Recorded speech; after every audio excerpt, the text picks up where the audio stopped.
And welcome to the X Zone, everyone. I am Rob McConnell, and we're coming to you from our broadcast center and studios in Hamilton, Ontario, Canada, and around the world on the Talkstar Radio Network, Mutual Broadcast Network, iHeartRadio, Zeno Media, and of course Simul Radio and Simul TV. If you'd like to find out about the programming we have available for you 24/7, 365 on the X Zone Broadcast Network, visit www.xzbn.net. And on Simul TV to watch the X Zone TV channel, which is channel 21 on Simul TV, www.simultv.com. X Zone Nation, my guest this hour is Jim Vieira. Did I say that right, Jim? Vieira, like Vieira. Meredith Vieira. Okay. Vieira is a stonemason, author, explorer, and host of the History Channel's shows Search for the Lost Giants that aired in 2014, Roanoke, Search for the Lost Colony in 2015, and Return to Roanoke, Search for the Seven in 2016. James is the co-author of Giants on Record with Hugh Newman.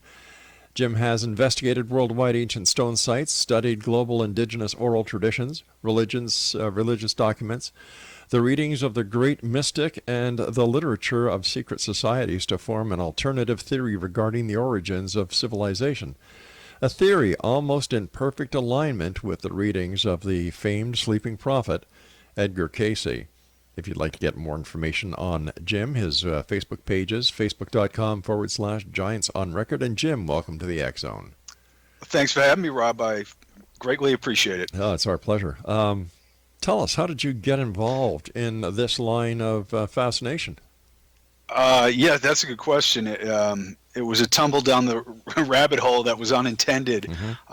I'm a stonemason by trade. My brother is also a stonemason, and we're avid hikers and antiquarians and historians. And I always had a fascination with stone structures, mm-hmm. and stuff we would find in the woods here in Massachusetts and New England.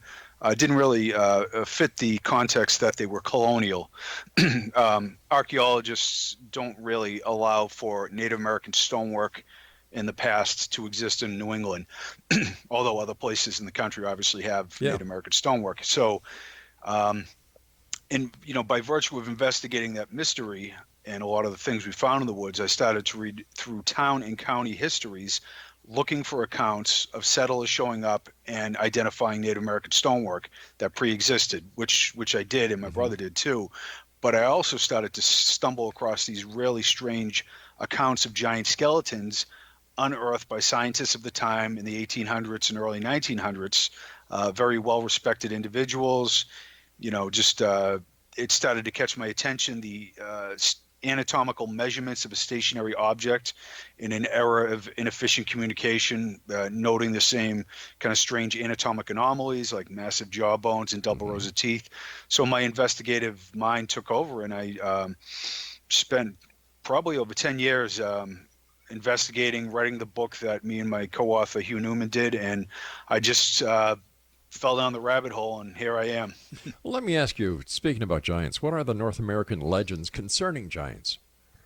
Oh, that's a good question. The Native Americans there's two stories mm-hmm. When you talk about giants, around the world too.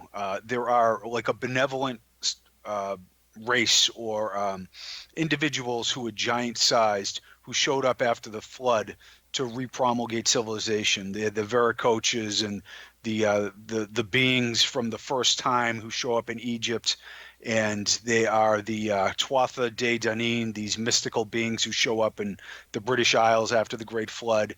And in the United States, they were benevolent, like a royal class of Native Americans who organized society. They were the wisdom keepers and the shamans. And in mm-hmm. fact, you can see, in my book, we have a chapter on the native legends, and right up until basically the contact period, all the early explorers encountered absolutely enormous giant chiefs like Tuscaloosa in Alabama are 8 foot tall.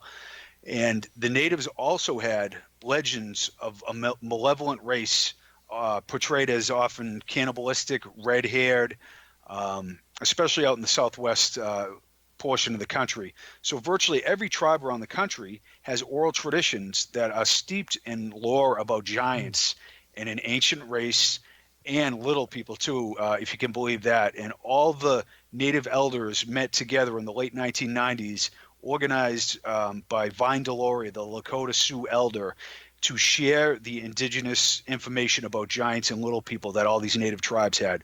So just right there is a huge point of emphasis I would make. It's like all these distant lineages and tribes that have tons of integrity are basically telling the science fiction story about the past, about giants and little people and great floods. But science is starting to catch up to a lot of these mythical ideas. So where did these giants go? How come they don't roam the earth today? Yeah, there's a lot of different theories that atmospheric conditions were different in the past. We had megafauna and mega flora. The Pleistocene era went on, I believe, for about 2 million years, and it ended abruptly with the cataclysm 12,900 years ago.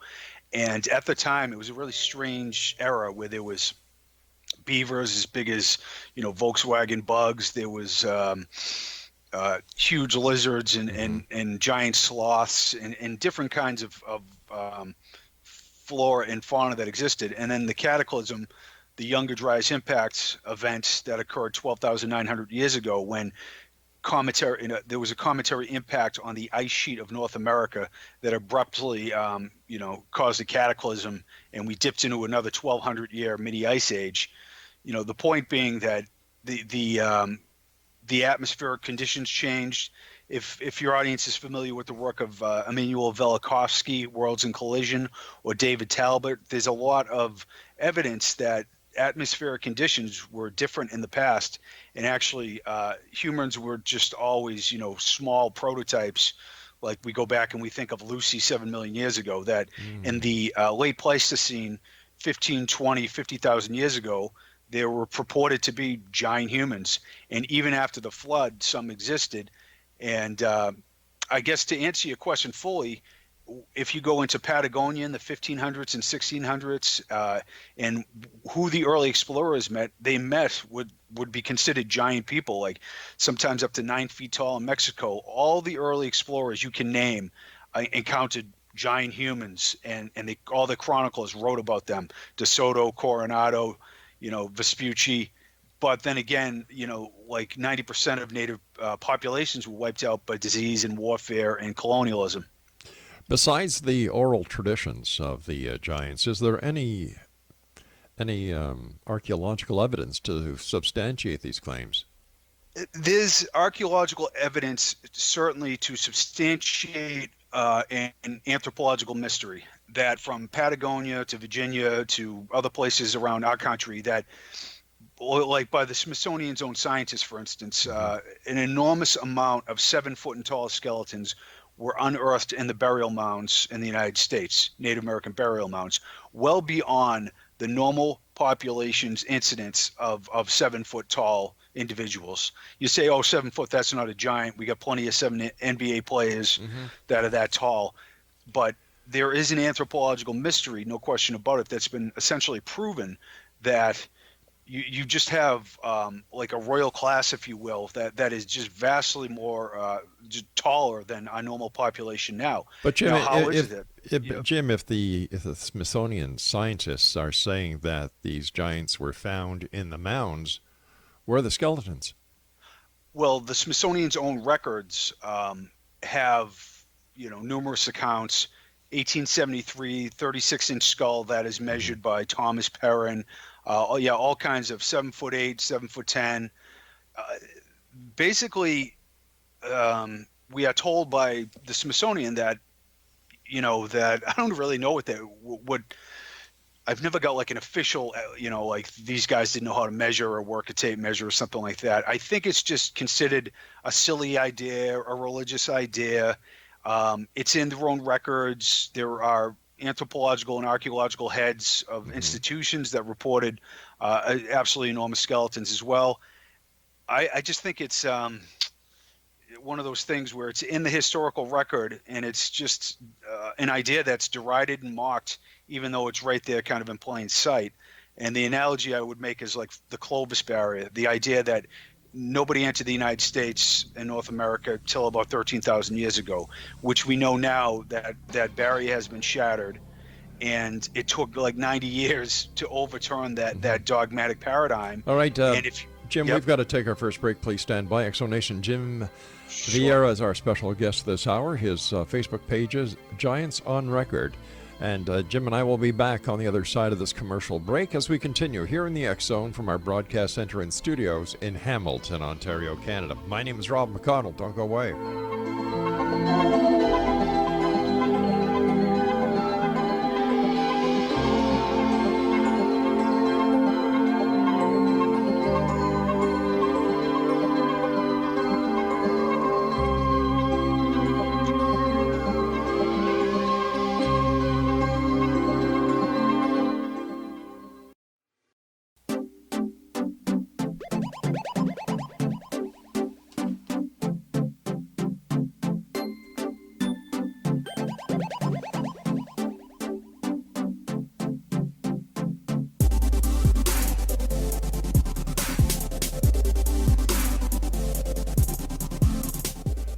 Jim Vieira is our special guest this hour. Exonation, facebook.com/Giants on Record.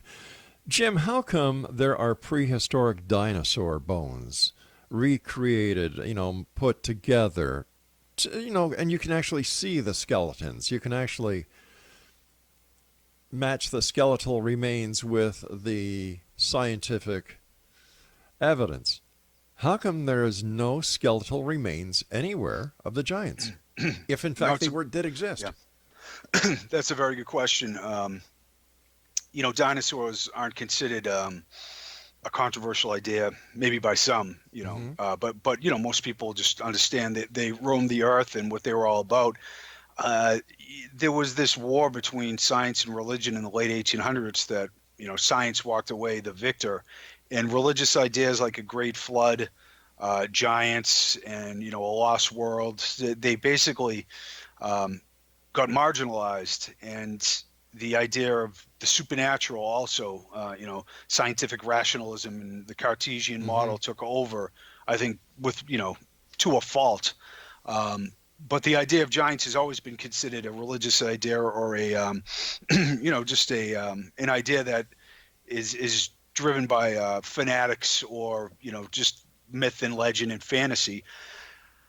I would say, if you immerse yourself in the literature and the accounts and the specific nature of them, thousands of them I've read through, things like there's a 9-foot skeleton in Iowa in this town, the doctor wired it together, the town is abuzz, they got a picture of it, there's a newspaper of men there, and over and over again you hear these stories, and then there is nothing to be found for the remains, or they get repatriated.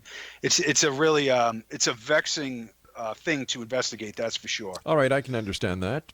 But how come there have been no finds in current time where that could not be done, that the media would be abuzz with it? You'd have scientists clamoring there. The internet would be abuzz. You would not be able to hide the fact that this giant does in fact exist. How come this isn't happening? There's been finds that are 7'8" in Iraq, 7'6" in China, on the edge of what's considered normal human range, that have been found recently. I would say it's a matter of wait for the evidence to show up. Don't talk about some conspiracy. A lot of people dive into that, like, oh, there's this vast conspiracy to cover this up, and it's like, I work with professionals all the time, and I'm like, that's just impossible. You can't cover up all this stuff around the world, and academics don't act in concert to cover up evidence. I'd say there aren't the excavations that took place when all the explorers showed up in the United States and unearthed all these burial mounds. Those things don't really occur anymore. But to your point, you would assume at some point somebody's going to be, digging into a foundation and unearth an ancient tomb. And you would, I'm not a believer in academic cover-ups for sure. And it's just one of those vexing things about the mystery of giants. You're not a believer of academic cover-ups? No, I work with professionals. I'm friends with archaeologists and Yeah. anthropologists and biologists, and uh, I believe that science is very, very, very slow to react. When you go to the doctor and your appendix bursts on the table, thank God they could take out your appendix. But I don't, there's not a holistic approach in Western medicine, for instance. They don't tell you to do all these things for a holistic orientation towards your health. And the same thing with the sciences. They don't introduce ideas like of the mystics or religious documents, oral traditions from indigenous peoples aren't used as evidence. We've thrown out like 10,000 years of evidence. So there's a non-holistic approach. So science can really ignore large amounts of evidence for like geological cataclysms, great floods, things like that. I don't believe, I believe science is limited in its scope and has a lot of errors, but I don't believe in some kind of vast conspiracy though. Well, then how can we say that if one of the best-selling books in the world talks about giants, and I'm talking about the Bible, the Nephilim, those who, the giants of old who made or laid with the fair maidens of earth, and what about David and Goliath? How do we explain that? How can we say, all right, we believe what the Bible says with no evidence whatsoever, but that's got to be true because it's the Bible, and yet when it comes to the suppression of information, and there are several examples where academia has been flinging the crap to the wall for eons, so I don't trust academia because I know that, yeah. let's take a look at who discovered North America. Oh, Christopher Columbus. Wrong. He didn't discover the Americas. The Vikings did. So how can we trust anything that science, history, archaeology, or any of the other so-called sciences tell us when we've caught them lying through their teeth? No, I agree. I agree. I'm not saying. I guess what I'm saying, it's like, it's just these ideas, these theories, just get held on to so intently. Right. All I'm saying is like I don't believe there's like let's hide evidence for all this. Whatever find we're not really down with. So how do we? But no, I agree with you definitely. How do we explain the fact that there's no evidence that these giants really existed? That's a good one. And isn't science based on fact? It's supposed to be. So where's the facts? Where's the evidence? Where's the meat? Yeah. No, I agree. I'm not trying to say that I just find it's a real conundrum, in investigating this phenomena, because when you read through the records, and it's not just the great chroniclers like Flavius Josephus, they talk about giant bones. There are all these accounts of the giant of Gabara, 9'9" and 10-foot Chinese guards, and over again, not just bones, but living giants all throughout history. Maximus Thrax, 8'6". But how do we know that they really did exist if there's no evidence to support the claim?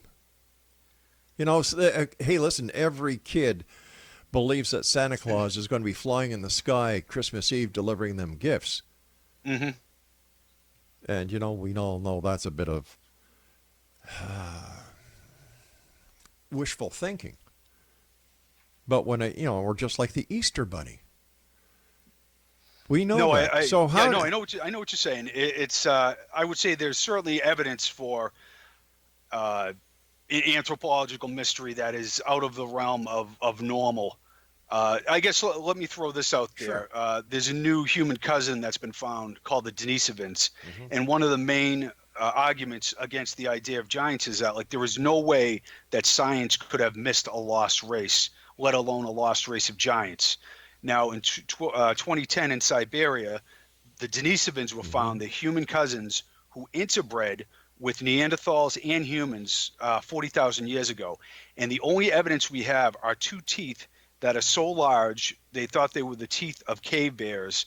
They took them to the Max Planck Institute and sequenced them and realized that they are a human cousin that mated with us. And the head of evolutionary biology, Svante Pavo, at the Max Planck, just wrote a paper where they found a skull fragment that is exceptionally thick. And he is basically saying that the Denisovans, they look like they were of giant stature. We don't know exactly if they were 8-9 feet tall, but they appear to be absolutely enormous, interbred with humans. And there is DNA among populations in Australia, the United States, and South America. So, to that point, which was once considered anthropological heresy, it has now, been substantiated by science that it existed. So, it's a new avenue of investigation. All right, I agree with you that these teeth were found, the part of the skull was found, but without the rest of the skeleton. Maybe this person just had a big head. Maybe it was a deformity. How can we say with any certainty that this is proof that giants existed? I'm having a problem with this. They were different individuals, not just one. There weren't. It wasn't any disease conditions. But yeah, you need the long bones, like the femur bones, exactly. To indicate height. It's a good indication. Or it's a good start, with the giant teeth and things like that. I'm not going to say that I've seen the 11-foot skeleton. I haven't. All I could say is that I've seen quite a bit of evidence to indicate that there's a mystery here, that there were populations that were much taller than fits with the out of Africa theory, which is now in its own, just like the Clovis barrier is dead. It's kind of like everybody's rethinking human origins. And I say that I believe that giants are part of the history of our past. And I'm not going to say, I got a 10-foot skeleton in my basement. All right, I've got a question for you when we come back from the news. Exonation, our guest this hour is Jim Vieira. And if you'd like to find out more about Jim, check him out on Facebook, facebook.com/giantsonrecord.com. This is the X Zone. I am Rob McConnell, and we'll be back on the other side of this break as we continue from our broadcast center and studios in Hamilton, Ontario, Canada. Don't go away.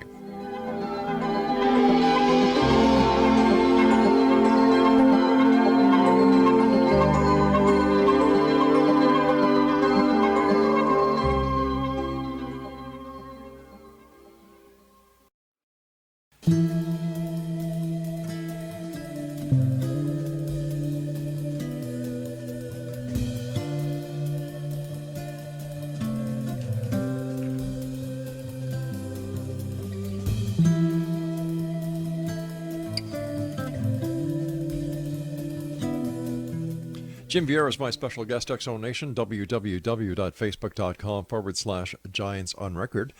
And Jim is the author, along with Hugh Newman, of Giants on Record. Now, Jim, where can your book be bought? Amazon.com. Alrighty. Jim, before we went to the news, we were talking about the skull fragment that was found in the two teeth. Mm-hmm. And that kind of seems to support the theory or the hypothesis that giants did exist. Yes? It does, but you need the long bones, you need femur bones. I guess the point I'm making is it's not you need to believe this. It's more like it's worthy of further investigation. Sure. But I feel like the idea of giants is tied up into this idea of the lost world. A lot of these ideas, like giants and little people, the Great Flood, an ancient cataclysm, megalith builders who go back over 10,000 years old. All these things are starting to be verified by science. Hobbits were found in Indonesia in 2003 on the Isle of Flores. Yep. 3-foot tall human cousins. Göbekli Tepe in Turkey is about 12,000 years old. A cataclysm occurred. A great flood occurred. And tied into this, the Rosicrucians, Freemasons, Theosophists, Edgar Cayce, Rudolf Steiner, religious documents, and oral traditions all around the world talk about giants. They talk about little people. They talk about a lot of these ideas of the lost world. Mm-hmm. So that's why it catches my attention. It's kind of a holistic story that giants seem to be part of, and that not only that, but we have lots of documentation about this. But to your point, show me the 10-foot skeleton. I'm with you. Yeah. The case doesn't get solved until you have the remains. No question about it. Isn't it true, though, that people, as we go back in time, were shorter and smaller than they are today? That's part of the evolutionary theory that Australopithecines evolved into Homo sapiens, Right. and there was some pushback against that idea that evolution, of course, is occurring. You can see it, Mm-hmm. but where humans came from is a different matter. And there are some who think humans were genetically engineered. I think Watson from Crick and Watson, after examining the human genome, he said the idea that this is a side effect of evolution is as improbable as a hurricane hitting a dump and creating a 747. But once again, we don't know everything. We're just on the cusp of trying to understand DNA, genome, quantum mechanics, quantum physics. Like, we're not there yet. So when a scientist says something like that, where it can't be evolution, how the hell do they know that? They're only basing they're basing their statement on facts that are only related on the experience and the knowledge of today. What happens if tomorrow something else is discovered to disqualify that statement? Absolutely correct. And there's a lot of theories that are just that. They're like, even plate tectonics. There's a lot of geologists who don't think that's the way geology works. Yeah. And it's like anthropology and archaeology are educated guesses about the past. It's not incontrovertible science that allows us to have a Skype call or a phone call. It's different, but academics like to paint this broad picture that there's all these incontrovertible theories, and there just isn't. And nobody has a time machine. I guess what I'm saying is I do a comparative analysis of numerous sources, not just modern science, to try to sift through these similar details about the past. And these are the things that jump out, the topics that I've talked about. No, I'm with you. I don't have a lot of faith. There's a lot of ego and agenda in every walk of life, but especially in academia. Nobody wants to say, okay, I accept your new theory after I've been teaching it for 30 years and wrote 7 books about it and have tenure, Sure. Hence why people are taught today that Christopher Columbus discovered the Americas. What is the connection between giants and the alleged lost continent of Atlantis? Well, the sources that are rattled off, like the great mystics Edgar Cayce, Rudolf Steiner, Madame Blavatsky, they all talk about, and the Rosicrucians and Freemasons, their literature, they talk about Atlantis existing in the middle of the Atlantic, and that a cataclysm destroyed it 13,000 years ago, like Plato told us, and that giants and little people were supposed to be part of the population of Atlantis. So it has this mystical ancient connection. And then you go to these the British Isles, and they have all these myths and legends about, lioness and high Brazil, and they have stories of like giant people coming who they're considered malevolent, or they bring culture, and it's the kind of same myths and legends you find all around the world: the Great Flood, and then giants showing up. In esoteric traditions, Atlantis is considered a reality, and it was actually located from the Canary Islands to the Azore Islands, and all the way to Bimini. And yet, where's the proof? There is. What, the Bimini Road? No, I'm saying that there's core samples that were done on the Mid-Atlantic Range in the 70s by Soviet scientists around the Azores, and they revealed rivulets, like the land, even though it was vastly underwater, was once above water about 15,000 years ago. Obviously that gets dismissed like it's impossible that there was that much plate movement.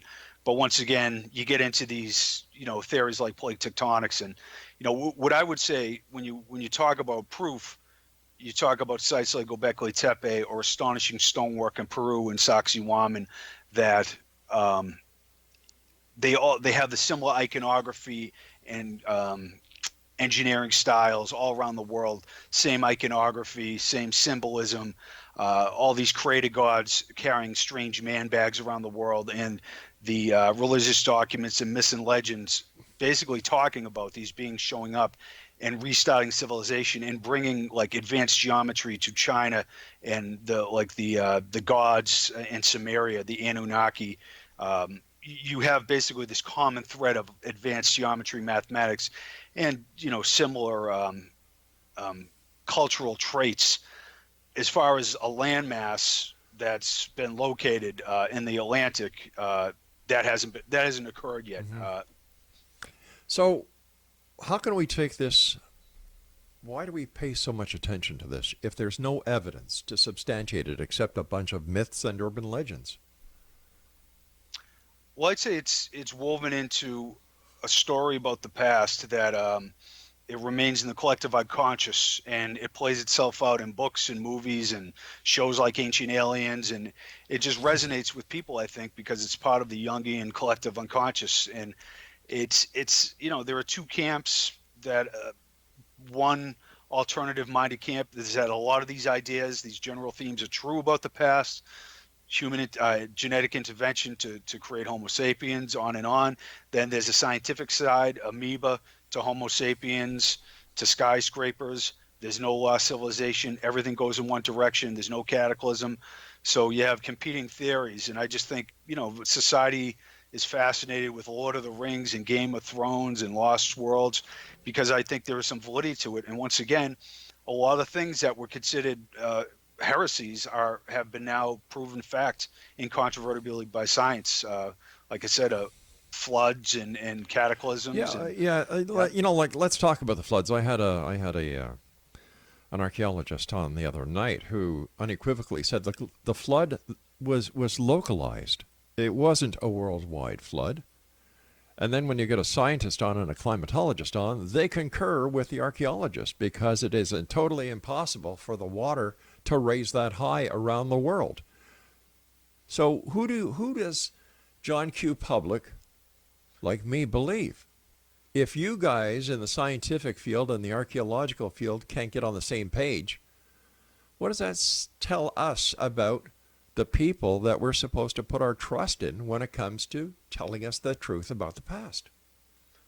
Well, I think it's just, people have agendas. They want certain things to be true, or they can bend facts and they can jump off of theories that really aren't too sound and make these logic bridges that are really far to make them work. But, something like, when I say a great flood, there was a cataclysmic flood in the United States, in North America, no question about it.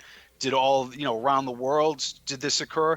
No, but not necessarily. But there's massive flooding that took place 13,000 years ago in one event. It wasn't just localized flooding. There's all kinds of evidence. And I know skeptics and professionals have dragged their feet for a long time about this idea, but there's mounting evidence that it's true. I don't think it's like... Okay, listen, I've got to take my final break. Please stand by. Exo Nation. Jim Vieira is our special guest.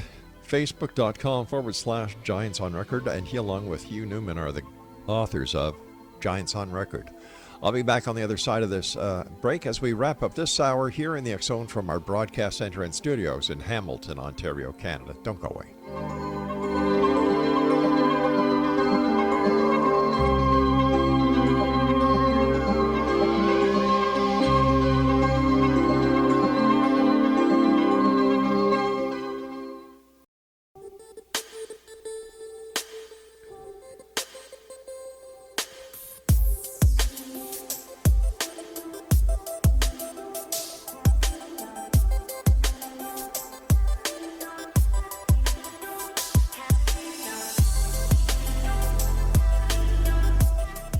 Jim Vieira is our guest this hour. Facebook.com/Giants on Record.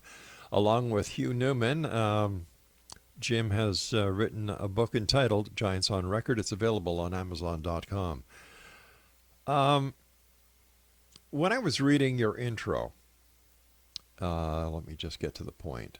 Jim has investigated worldwide ancient stone sites, studied global indigenous and oral traditions, religious documents, the readings of the great mystics, and the literature of the secret societies to form an alternative theory regarding the origins of civilization, a theory almost in perfect alignment with the readings of the famed sleeping prophet Edgar Cayce. Now, what were those readings? Well, Casey was born in Hopkinsville, Kentucky in 1877, and he had an eighth grade education, but he would go into a trance state and give health readings for people. It came about kind of organically. And doctors and all kinds of professionals started sending him his their hopeless patients because he had such a good track record. And then Casey started to talk about lost worlds and Atlantis in his readings while he was talking about previous lifetimes of his patients. So he eventually kicked out 14,000 readings and 25 million words that's housed at the Cayce Library. And Casey specifically talked about Atlantis and the different destructions, and the last destruction being in 12, 13,000 years ago. So he gave all these readings about the past, about androgynous created gods, polydactylism, 6 fingers and 6 toes, giants and the little people, and they match with pretty much with Plato, with Madame Blavatsky, Rudolf Steiner, the Rosicrucians of Freemasons. They all say the same thing. They all talk about Atlantis existing. They all talk about created gods who are androgynous. So there's all these levels of specificity, and then you find these created gods that are androgynous all around the planet.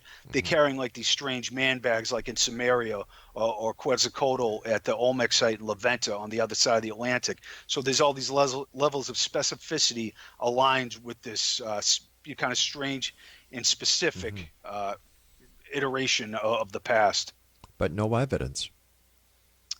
Well, I'd say there's it's hearsay. It's hearsay. It's a legend. It's a myth. It's a story. It's an oral tradition. That doesn't mean it's real. Plato. How come other philosophers and other people of the time didn't talk about Atlantis?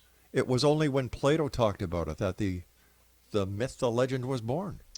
No, that's not true. Herodotus, who lived before Plato, actually talked about Atlantis specifically before Plato was even born. So maybe Aelian, Plato, Theopompus. There's a host of the 7 or 8 other chroniclers who also talked about Atlantis as well. But still, no evidence, no proof, hearsay. So why does this, at the end of the day, how does this help mankind or society? How does it feed the hungry? How does it clothe the people who need clothes? How does it take care of the sick? Why do so many people pay so much attention to these stories? Well, I'd say that they're a part of humanity's past, and that we had, a cataclysm 13,000 years ago. There's no question about that, and that everything got reset back, and we've lost a lot of knowledge. And the Maya codices were destroyed. We lost the Library of Alexandria, and we wouldn't have this discussion if that was still around, I don't think. But as far as I'm concerned, I think a lot of people get into these subjects, but it's kind of a way to get into metaphysics and quantum mechanics and spirituality, and with a lot of like Edgar Cayce's readings are all about the holographic nature of reality, the Rosicrucians of the Freemasons. It's like you treat others how you want to be treated because it's the unconscious messages you're sending to your own mind. There's a lot of esoteric teachings and the literature of all these entities that are talking about this bizarre story of the past, and it's not about hypermaterialism. It's about the nature of the soul. Where did the universe originate from? Is it a dreaming delusion we're having here? How do you treat others like you want to be treated? Oh yeah, that's Stuff in the like Bible. that. So, that's in the Bible too. Do unto others as you would have them do unto you. So that's nothing earth-shaking. And as far as Cayce is concerned, wasn't his one of his predictions about Atlantis that it would rise from the Atlantic in 1960, between 1960 and 1967, and it never did. Yeah, well, that's when the Bimini Road was found, and they researchers point to that. I would say that Cayce had several predictions about the future Mm-hmm. that never came to pass, like a pole shift in 1996, and he himself said the future. It's I look to his past readings and try to verify them, which a lot of have been verified, like the Nile flowed backwards, and the Essenes had women in their ranks. These things he predicted, uh, you know, about the past came true. But into the future, I wouldn't, hold out any hope that anybody can actively, predict the future. Okay, so if he did not predict the future, how come once again there are so many people who take everything he says as the word? Well, he has a pretty good track record of in the past of telling these different Mm-hmm. stories of the past that when you go around, you look at evidence, you look at a variety of sources, like he predicted or he talked about the Americas were populated 25 50,000 years ago, and that was ridiculous way back when, and now it's being verified. First it's the Clovis barrier, now it's more in alignment with Cayce. Cayce predicted or talked about multi-regionalism, and now out of Africa is dead, and all these anthropologists are saying maybe multi-regionalism is how the human race came about. So it's looking at the past through his lens. I don't want to be dogmatic about anything. I do a comparative analysis. I don't make up my own Mm-hmm. theories. I just try to take what all these chroniclers and mystics are saying and secret societies, and see if there's veracity there. It's not like I have all the answers. I think, looking into the past, I try to bypass the human ego and agenda, and oftentimes, like mystics or secret orders, Mm-hmm. do a better job than just some agenda-driven professional. So would you say that the interest in giants, the interest in the esoteric and mysticism is something that has been personified by the New Age movement, the people looking for answers that they can't get through the established belief systems? Certainly, and it's become like a new religion on the Mm-hmm. negative side, like Zachariah Sitchin and the Anunnaki. You have a lot of people who are really dogmatic about that. But I agree, it's like a faux religion for a lot of New Age seekers, which I don't think is a bad thing. I think at the end of the day, it's for me, it's the nature of the soul. What the hell am I doing renting this body for 70 or 80 years? What's going on in time and space? Those are the big questions to be asked. And I just think, we want to know these questions, and they don't get answered. They don't get answered by religion for the most part.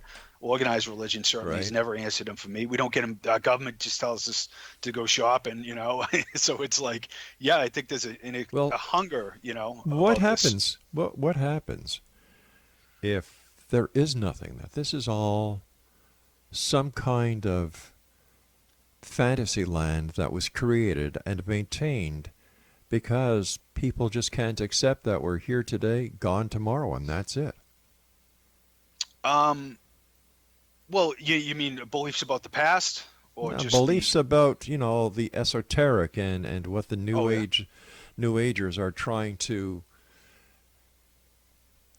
get other people to believe in. Life after death, communication, and the list goes on and on and on. One Yep. thing that I've learned over the years is that when it comes to any of these topics that we discuss here, there's never any proof. Well, your personal experience is a good indicator. The philosophy I study is like Hmm. pure non-dualism, and it's taught by Yogananda and Jesus, Buddha, Plato, Lao Tse. It's the idea that basically this is like Plato's cave. It's a dreaming delusion, Hmm. and this isn't our real state. And you don't fix the world. You kind of awaken from a world that's a freak show, and it's like the Gnostics say, it's a false reality that we're trapped here in the matrix until we awaken from it, not as a separate, like, human stupid body hanging with an angry white guy in a throne in the sky, but like this conscious awareness that is unchangeable and has no time or separation element to it. So when you say there's no proof for it, Hmm. it's the worldly proof. it can prove things inside the illusion very well. You'll get your answers through experience, I guess. I do like ayahuasca ceremonies with shamans. Oh, there you I'll go. I'll do anything for a good story and to try to find the truth. I just your personal experience is a pretty good indicator. I just Well, advocate people I don't find. know. I don't know if anybody can say they have a personal experience when they are under the influence of a psychedelic or a drug or anything. To me, that's just escaping reality using chemicals. Well, it's not unicorns and fairies. I find it's like you face a lot of your demons. You work through a lot of psychological garbage. You step out of your what it does is it Mm-hmm. represses your ego, so you kind of see with clarity. All right, I hate to do this, but we've run out Yep. of time for tonight. Exo Nation, if you'd like to get more information about Jim Vieira, visit his Facebook page at www.facebook.com. Got that so far? Facebook.com. Giants/Giants on record. I'm sorry, Exo Nation, I just don't buy it. I want evidence. I want proof. Talk is cheap. Show me the beef. I'll be back on the other side of this break. Don't go away.